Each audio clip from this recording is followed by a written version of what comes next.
topic is the one. So, Pro Wrestling Illustrated announced its top 10 tag teams for the year 2022, and the list is as follows. At 10, we have Violence is Forever. At 9, we have the Hex. At 8, we have the Young Bucks. At 7, we have the Good Brothers. At 6, we have RK Bro. At 5, we have Hazuki and Koguma. At 4, we have Death Triangle. At 3, we have the Briscoes. At 2, we have FTR. And at number 1, we have the Usos. Now, there was a little bit of an exchange between Dax of FTR and the Usos regarding these ratings. And then, next thing you know, the Acclaim defended their AEW World Tag Team titles last night in an absolute banger against FTR. So, do you believe that that FTR deserved to be number 1 over the Usos?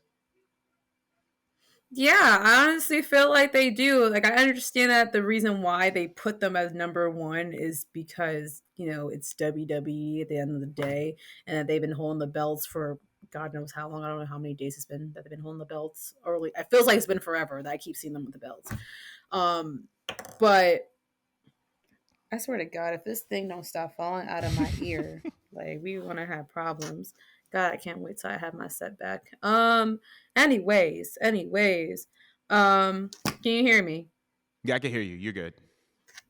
Okay, yeah, this headphones a pain in the ass. It pissed me off because I feel like FTR already gets snubbed enough in their own company. Mm-hmm. And I don't know if that's Tony's fault or the Young Bucks' fault or whatever, because I still think that it was weird, that match that we were looking for between them and Young Bucks and FTR or whatever. I feel like it was weird how long it took for them to actually get the belts and stuff like that. I thought that was just really weird energy. I don't know why they keep getting snubbed, but even while like whether they had the belts or not, I feel like, you know what I mean? Like, I feel like they're still the best tag team in the company, no matter what room or wherever the fuck they stand in. And I think that's kind of insane that they acquired 3 tag team belts, but they got the ROH, they got a belt from Japan, and a belt from what was the third one? Mexico, AAA. There's 3 belts. Yeah, that's just insane. And then that they're number 2. And then I was watching the match from last night, and not only was I offended looking at this list because I feel like the Acclaim definitely stole 2022. Like, even before the belts, they stole 2022 just because, like, they were new, they were refreshing. They're, again, yes, the modern day DX with like a twist or whatever, but like, again, they're just like a tag team that's so organic and easy to like. And I just felt like, I'm not sure if they planned to have that match. Was this match? The match was probably planned for last week, and this list came out after the fact. But it just felt like they went even harder with that match and that banger that they put out because of this list. Because, like, yo, why wasn't the Acclaim anywhere to be found? And why is FTR not number 1? Like, they are the best tag team, again, no matter what room that they are in, regardless if they have those belts or not. I just found it to be disrespectful. And I like the Usos. Don't get me wrong. I like the Usos a lot. But to put them at number 1, I can't tell if they were pandering, because half the time with these PWI lists, you kind of can't take them too seriously. Sometimes they're pretty accurate and they make sense. But sometimes I can't help but to think that they compiled these things just to get an argument started like this. Because I don't think that anyone would think that the Usos is better than FTR. I don't even think they're better than the Briscoes, to be honest. If I would have put the Usos somewhere on this list, they'd probably been like number 4, respectfully.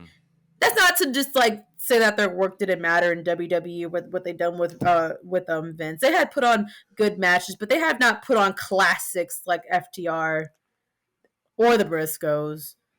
And again, this was the Acclaim's year. They should have been somewhere. So I just find this list to be a joke. I don't know if I should be mad or should I not get mad because I'm going to give them the reaction that they want. They want us to talk about this on the podcast. Well, now you got it. Now you got it. Because I want to hear your take, Jordan. Because I feel like you're going to go off about this one. So I literally have the same sentiments that I had as you, as far as as far as why the Acclaim weren't on the top 10, because Hmm. there's a couple things that are at play, and I'm going to address them all. I Yeah. understand why the Usos are considered number one, because they were the second biggest focal point of the number one biggest storyline in wrestling this year. On those Hmm. grounds, I get it. I understand. Because their reign was so long, because of where they stand in the bloodline and just the run that they've been on, I get it. Right? Right.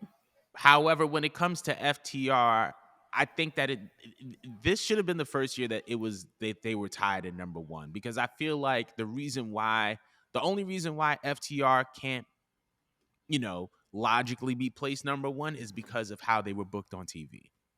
There was a point in time where you saw a Dax singles match, or you saw a Cash singles match, and then you saw them with all these belts, but they were barely on TV. And all the while, they were either the first or second most popular act as far as the tag team division in AEW. So it's like, why aren't they on TV? So in that case, I understand. But at the same time, like, the biggest to me, this list to me is not as much about FTR and the Usos as it is about the Acclaim not even making it on the top 10, because the Acclaimed have been easily one of the most over and popular acts in all of wrestling this year. Like, Yeah. not to mention the fact that they, like, between their story with, Billy Gunn and the whole Scissor Me thing, it's like the Acclaimed are probably the most popular tag team in wrestling, and the fact that they haven't even made it onto the top 10 is just weird. It's not even just wild, Yeah. it's just weird. Yeah. How's the Acclaim not top 10 tag teams in the world? Um that Yeah, but I feel like, now, if we're talking about FTR and the Usos as far as who is number one, I actually think that FTR is number one.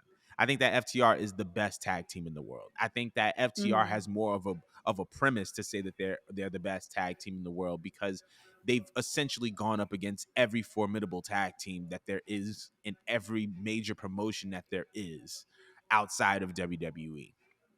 Right? We could talk about AEW. We could talk about New Japan Pro Wrestling. We could talk about Rev Pro, because they did Rev Pro. We could talk about AAA. They've beaten every top dog of every tag team division. So if it is between the Usos and FTR, I'm going FTR. Now, the Briscoes deserve to take the L of being third, because you can't just say racist things and then expect to be put on air. That's just not the way the I mean, game goes. I expect them to be racist. I didn't know what they said, but I kind of expected them to be racist. Is that bad? Yeah. What did they say? Anytime somebody is like, yeah, I like this Confederate flag. Yeah, not inclusive. So they deserve to take that L. But outside of that, yeah, that's just kind of like where I stand. That's just where I stand on them. Now we're gonna move on. So speaking